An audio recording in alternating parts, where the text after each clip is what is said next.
오늘은 말씀드린 대로 추수감사절로 하나님께 감사와 찬양을 드리고 있습니다. 추수감사절은 바쁘게 살았던 지난 일들을 잠시 멈추어 서서 우리가 걸어온 그 길, 받은 은혜, 그 감사를 되돌아보는 시간입니다. 우리에게 부어주셨던 그 하나님의 은혜를 하나하나 헤아리며 감사하는 날입니다. 우리가 돌아보면 하나님의 은혜가 아닌 것이 하나도 없음을 우리가 고백할 수밖에 없습니다. 모든 것이 은혜입니다. 그러나 우리가 감사거리를 찾는다고 하지만 지금처럼 어렵고 두렵고 앞일을 예측할 수 없을 때 우리의 삶에 감사가 메마르기 쉽습니다. 감사는 자신이 원하는 조건이 다 충족된다고 나오는 것이 아닙니다. 감사는 자신에게 주어진 상황과 환경을 새로운 차원으로 깨달을 때 일어나는 것입니다. 그전에는 우리의 조건과 환경 앞에 불평하며 주저앉고 원망했지만 이제 하나님의 은혜의 빛 안에 들어와 믿음으로 구원받은 백성으로 같은 상황과 조건을 우리는 새롭게 바라볼 수 있는 것이죠. 그 새로운 차원이 열릴 때 그때 참된 감사가 회복될 수 있습니다. 그리고 온전한 믿음의 길로 나아갈 수 있습니다. 하나님의 백성들에게도 시련은 찾아옵니다. 그러나 하나님을 잘 믿으면 하나님께 감사하는 사람이 될 줄로 믿습니다. 이것은 하나님이 믿음의 사람에게 감사가 넘치게 하시기 때문입니다. 우리가 먼저 시편 말씀 한 절을 함께 보겠습니다. 시편 50편 23절입니다. 개역 개정으로 우리가 한 목소리로 같이 한번 읽고 말씀을 듣겠습니다.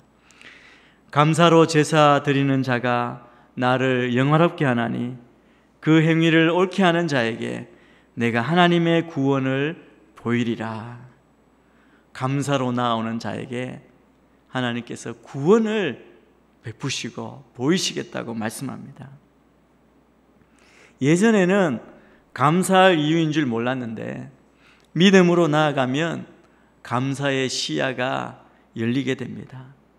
불평했던 거 하나하나 그 내용이 감사의 이유가 됨을 깨닫게 되는 것입니다. 그래서 믿음의 깊이는 바로 감사의 깊이와 같습니다.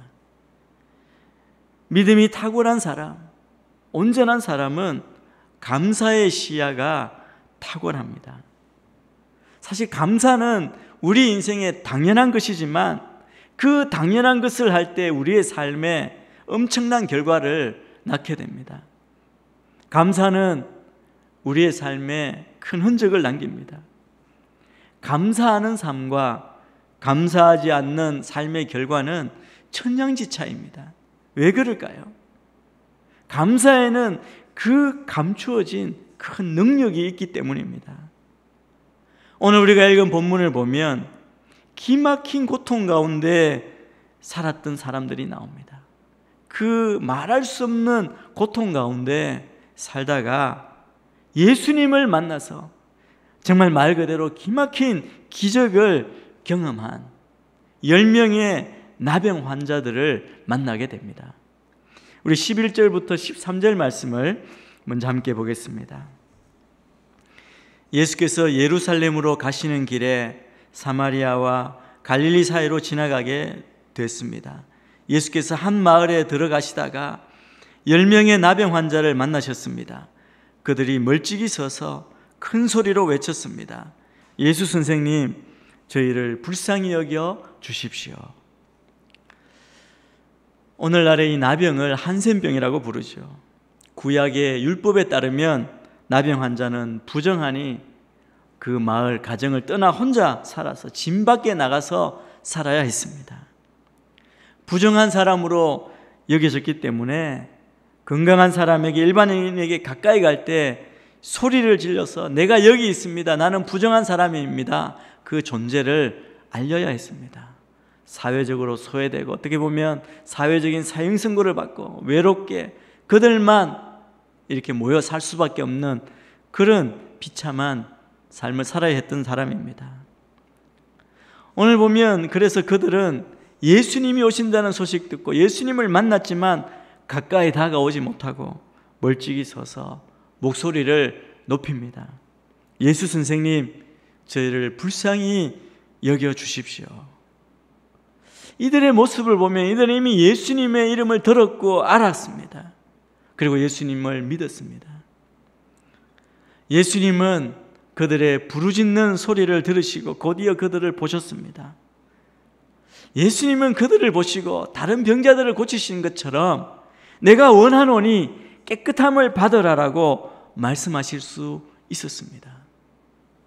그러나 예수님이 뭐라고 말씀하십니까? 이렇게 말씀하십니다.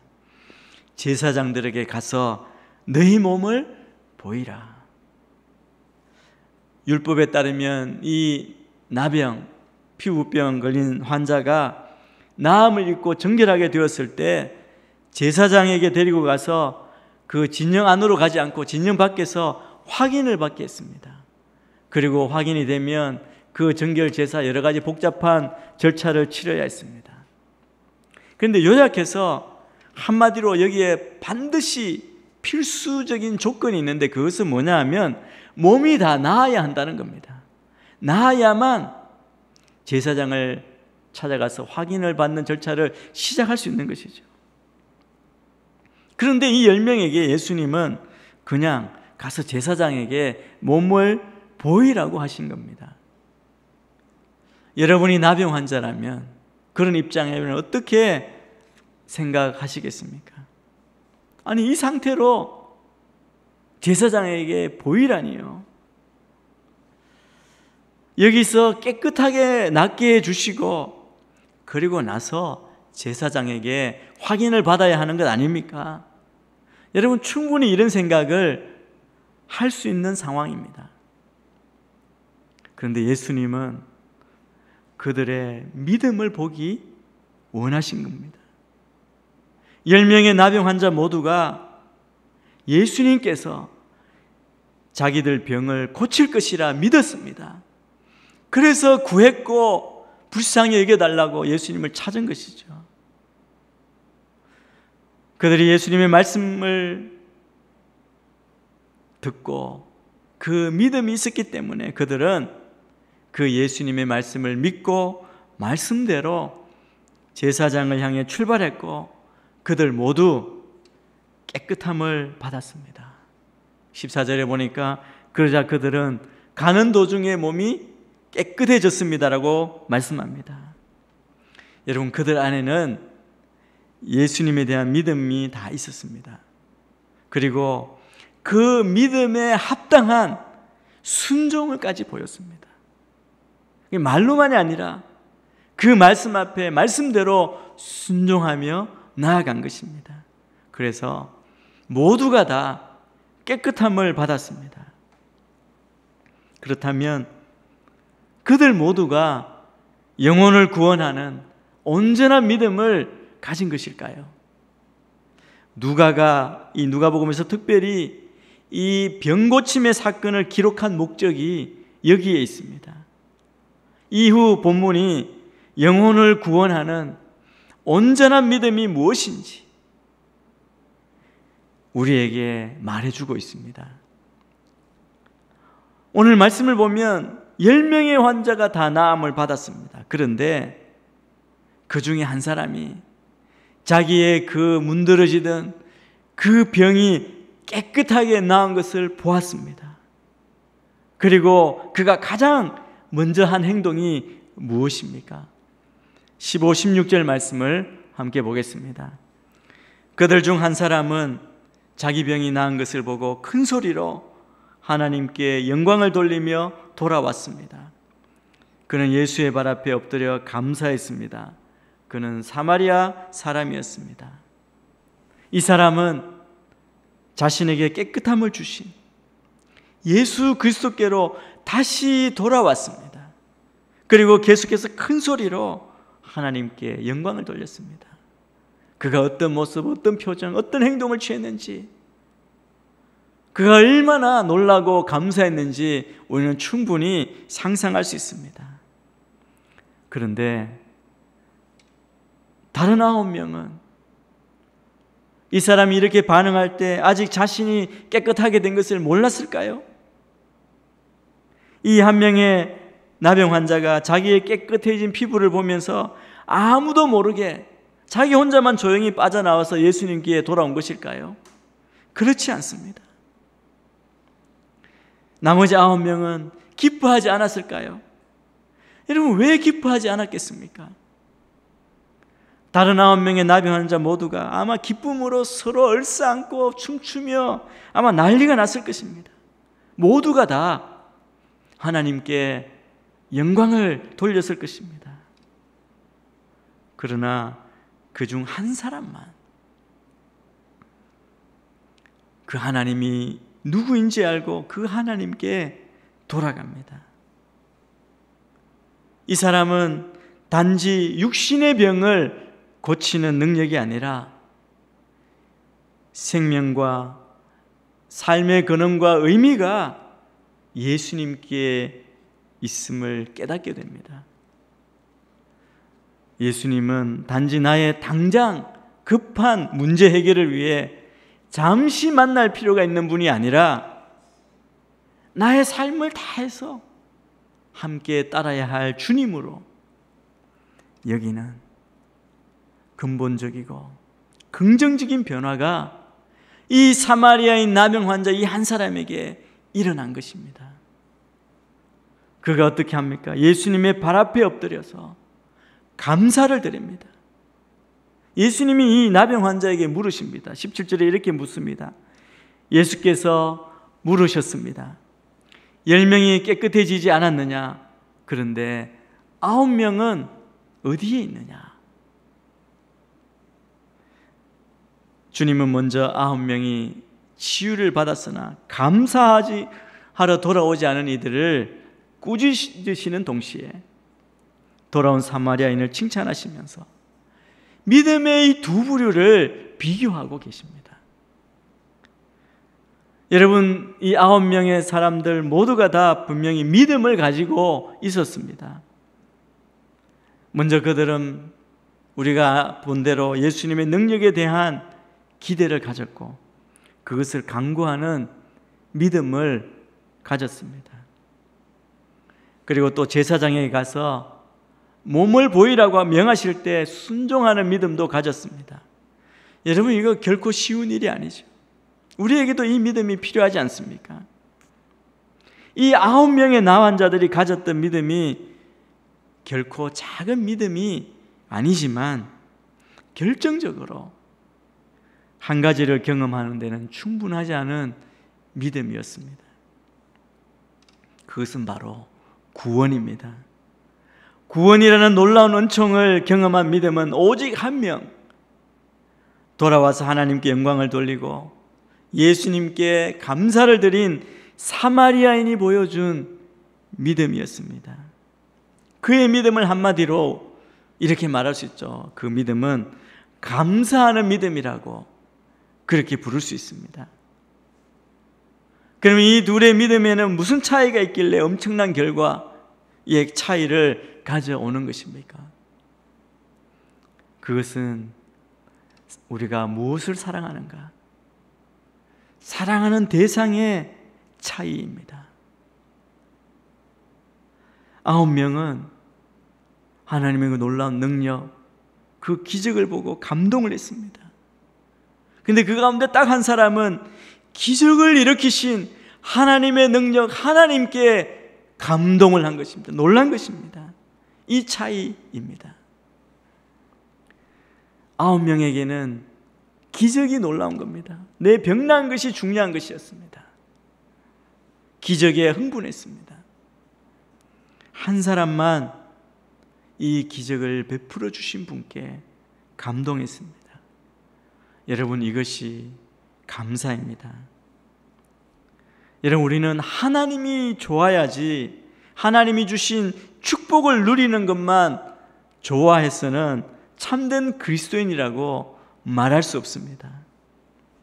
9명은 예수님이 병을 낫게 해주시고 기적을 주시고 자기의 기도에 응답해 주시니까 그것이 너무 좋아서 기적만, 선물만 바라보는 사람이고, 하나님 앞에, 예수님 앞에 무릎 꿇은 이 한 사람은, 감사한 사람은 그 기적을 베풀어 주신, 나에게 은혜를 주신 예수님께 돌아온 것입니다. 여러분, 감사하는 믿음은 선물을 주시는 주님을 사랑하는 자입니다. 그래서 선물을 받았다고, 내가 원하는 건 내 손에 쥐었다고 해서 주님을 잊어버리지 않는 자입니다. 우리가 받은 응답, 그것을 받을 때 더 우리는 주님께로 그 시선이 향하는 자가 감사하는 믿음을 가진 자이죠. 그런 선물을 받은 것보다 그 선물을 주신 분이 중요하기 때문에 돌아와서 그 주님께 감사드리지 않고는 견딜 수 없는 상황이 된 것입니다. 여러분, 이것이 기쁨이 넘치고 어떤 상황이나 조건에도 감사할 수 있는 믿음인 것이죠. 그러므로 여기에서 감사는 그가 주님을 사랑하는지 않는지의 증거라는 것입니다. 18절에 예수님께서 또 이렇게 말씀하십니다. 이 이방 사람 말고는 하나님께 영광을 돌리려고 되돌아온 사람이 없단 말이냐. 책망조로 아니면 안타까운 마음으로 주님이 하시는 말씀 아니겠습니까? 예수님은 그 유대 땅 이스라엘 백성을 위해서 오신 메시아였습니다. 유대인들을 위해서 유대인의 모습으로 오셨습니다. 그러나 그렇게 오신 메시아였지만 자기 땅에 오매 자기 백성이 영접하지 않았다고 요한복음에 증거하죠. 그러나 영접하는 자, 곧 그 이름 예수 그리스도를 믿는 자에게는 하나님의 자녀가 되는 권세를 주셨습니다. 예수 그리스도를 향해 온전한 진실된 믿음을 가진 사람, 예수님을 영접하는 참된 믿음을 가진 자를 하나님은 그리스도 예수 안에서 하나님의 자녀로 거듭나게 하십니다. 영생을 주십니다. 구원을 얻게 하십니다.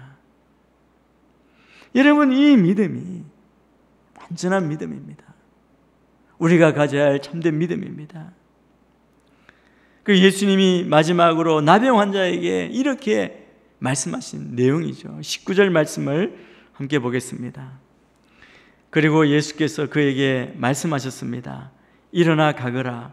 내 믿음이 너를 구원했다.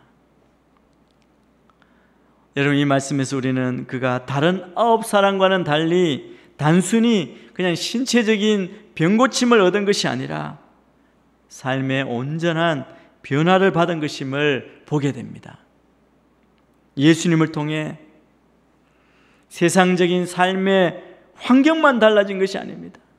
내가 그 환경 때문에 어렵고 힘들어서 주님 앞에 구했는데 그것만 고쳐진 것이 아니라, 그것도 고쳐졌지만 삶의 목적과 방향과 그리고 의미와 가치관이 다 변한 것입니다.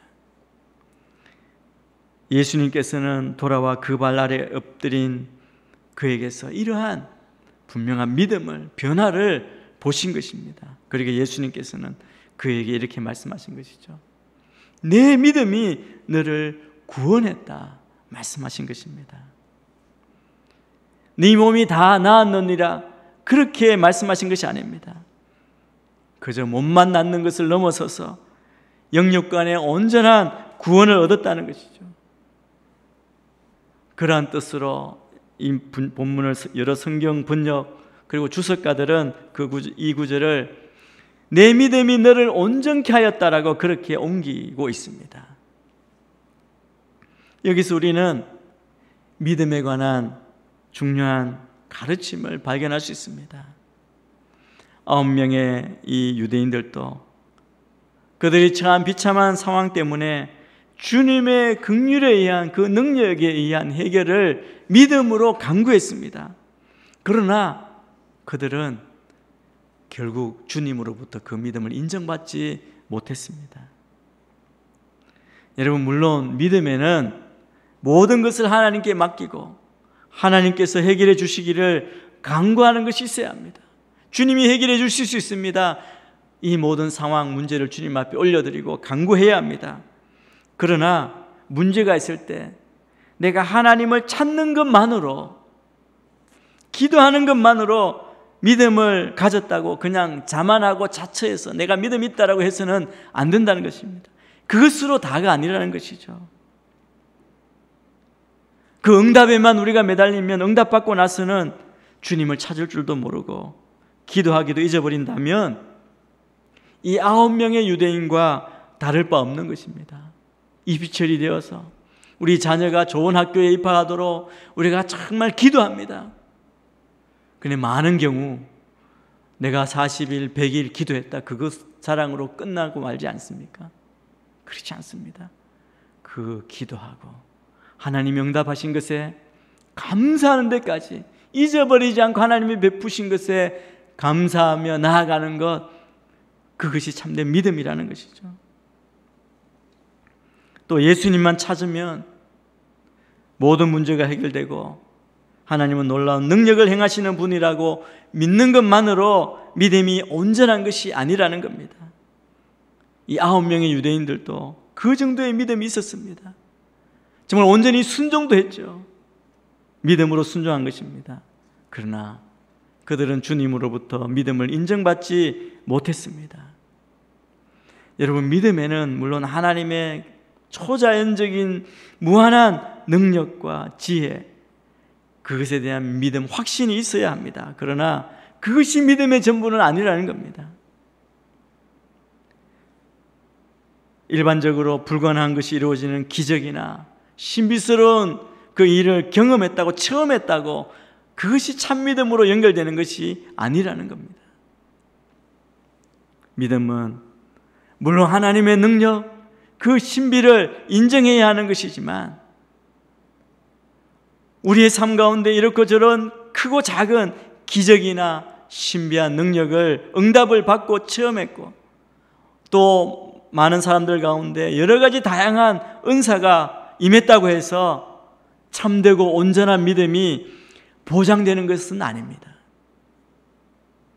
믿음과 소망, 사랑이라는 더 큰 은사를 사모할 줄 모르고 그냥 일부적인 특수하고 부분적인 은사만을 추구하거나 앞세우면서 자기 믿음이 다른 사람보다, 그렇지 않은 사람보다 낫다고 우월한 것으로 착각해서는 안 됩니다.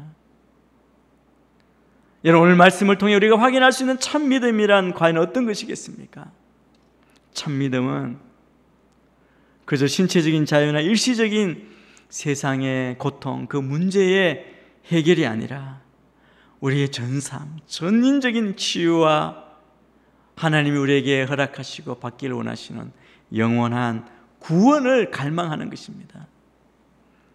참 믿음은 어떤 문제가 해결되었다고 그것만으로 좋아하는 것이 아니라 하나님께서 베푸신 은혜, 그 구원에 감사할 줄 아는 것입니다. 이 사마리아인 이방인의 영혼은 구원을 얻었습니다. 단지 육체의 질병만 해결한 것이 아닙니다. 그는 영원한 생명을 얻은 것이죠. 내 믿음이 너를 구원했다. 그는 예수 그리스도를 믿는 그는 하나님의 자녀가 되는 권세를 얻었습니다. 그는 사마리아의 혈통으로 태어난, 또 나병을 얻은 사회적인 사형 선고를 받은 사람으로 자기의 계획과 뜻으로는 예수님 앞에 나아갈 수 없는 존재였습니다. 그런데 하나님께서 그를 구원했습니다. 그 아들 예수 그리스도를 영접하는 믿음을 통해 거듭나게 하셨습니다. 여러분, 이것이 참된 믿음입니다. 예수 그리스도를 영접하는 믿음, 그분을 영접하는 자는 하나님께 돌아와 그분께 영광을 돌리며 감사를 드리는 것입니다. 여러분, 우리도 이 나병 환자와 같은 존재가 아니었습니까? 우리의 영혼은 살아있다고 그렇게 하지만 죄로 부패해가는 죽을 병에 걸렸습니다. 그런 죄에서 우리를 구원하시기 위해, 해방하시기 위해 예수 그리스도께서 오셨습니다. 중요한 것은 그 예수님을 그리스도로 구원자로 믿느냐는 것입니다. 그 믿음이 진실되냐는 것입니다. 어쩌면 우리 성도님들은 9명이 가진 것과 같은 믿음은 있을지도 모르겠습니다. 하나님 뭔가 좋은 것 주실 것, 내 안에 그런 믿음이 있고 위로와 격려를 주실 것이라 믿고 좋은 사랑과 좋은 만남과 좋은 공동체 안에서 여러 유익을 통해서 삶의 활력을 주실 것이라 그 믿음이 있을지 모릅니다. 그러면서도 우리는 그 모든 은혜를 부어주시는 하나님께는 집중하지 않고 하나님은 영접하지 않고 거부하고 있을지 모릅니다. 그런 믿음은 우리를 구원할 수 없습니다. 예수님께로 돌아와 그분을 영접하고 이 구원의 기쁨이, 그 감격이, 그 첫사랑의 감격이 다시 회복되어서 감사와 찬양을 돌리는 삶, 정말 말하지 않을 기쁨이 놀랍게 샘솟는 그런 삶을 우리는 살아야 할 것입니다. 우리는 이미 그 믿음으로 하나님의 자녀가 되었습니다. 그렇게 하나님의 자녀가 된 우리는 또한 어떻게 해야 합니까? 우리가 받은 그 큰 기쁨, 마땅히 돌려야 할 그 영광 속에서 한없이 솟아나는 그 감사, 그것을 주님께 돌리고 바라보며 우리가 받은 이 놀라운 은혜, 이 놀라운 사실을 잊지 말아야 합니다. 사도 바울은 우리에게 이렇게 권면합니다. 데살로니가전서 5장 18절 말씀, 우리가 잘 아는 말씀입니다. 한 목소리를 함께 보겠습니다. 시작. 모든 일에 감사하십시오. 이는 그리스도 예수 안에서 여러분을 향하신 하나님의 뜻입니다. 주님은 우리가 범사에 감사하라고, 이것이 구원받은 우리를 향하신 하나님의 뜻이라고 말씀합니다. 여러분, 모든 일에 감사가 무엇입니까? 바로 우리가 어떤 형편에 처하든지 모든 일에, 무슨 일이 일어나도 감사하라는 뜻입니다. 지금 우리의 상황 가운데에도 우리는 감사할 수 있습니다. 감사해야 합니다. 많은 사람들이 예수 믿으면 모든 일이 잘 되고 형통할 것으로 착각하며 늘 감사할 수 있을 것이라 생각하지만 막상 그렇지 못한 황당한 일을 만날 때 왜 그런가 하며 의심하고 불안해하고 의아해합니다. 그러나 성경은 예수를 믿는다고 항상 좋은 일만 일어난다고 말하지 않고 오히려 고난과 역경을 당할 때조차도 범사에 감사할 것을 교훈했습니다. 사도 바울이, 욥이 우리에게 그러한 모습을 보여주지 않습니까? 사도 바울은 정말 억울하게 감옥에 갇혀 있으면서도 감옥에서 쓴 에베소서, 골로새서, 빌립보서를 보면 오히려 더 감사하라고, 기뻐하라고 말합니다. 항상 기뻐하라, 범사에 감사하라고 우리에게 권면합니다. 우리가 믿음의 눈으로 보면 모든 것이 합력하여 선을 이루실 것을 우리가 믿기 때문에, 주님은 그렇게 하실 것이고 주님은 그것을 알고 계시기 때문입니다. 그래서 성공했을 때 감사하는 사람은 교만하지 않을 것입니다.